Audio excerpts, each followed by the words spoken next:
We are here at the bottom of Shannon Falls. About 3/4 of the way up is where the 3 hikers fell to their deaths.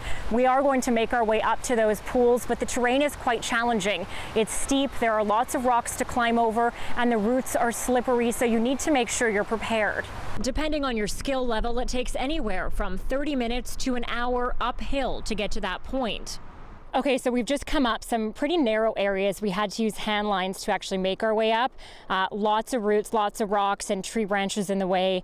BJ, as Mike comes up here, what do people need to look out for? I know there's a big cliff right here. So, just off to my right here is a big cliff, so we want to be aware of that cliff. We don't want to go near it. We want to ensure that we have good footwear.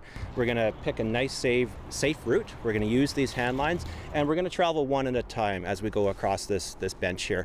And I think if we do that, then we're going to have a real safe trip across.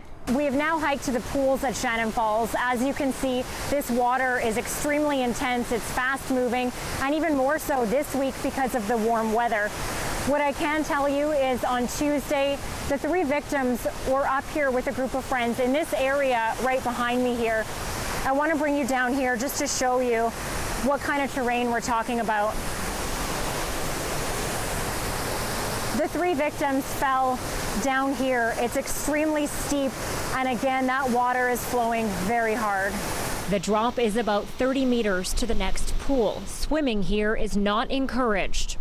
Just coming up here and looking at the rocks, it's hard to tell unless you actually feel it or walk on it how slippery that actually is, but there's no traction. No, there's not, and you can feel the spray coming off the falls and hitting us on our back.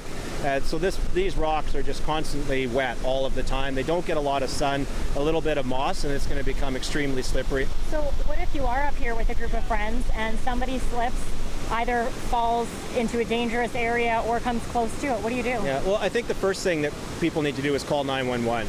If you're able to safely, if somebody goes into the water, throw them something buoyant, or if you have some rope you can throw them, or a tree branch. The key is only if you can do that safely, because we don't want other victims. We don't want the rescuer to need to become rescued. Search and rescue teams do worry this tragic event might actually attract more inexperienced people to the area. Those who see how beautiful the falls are, how crystal clear the pools are. They're not discouraging anyone from coming, but are stressing the importance of preparedness.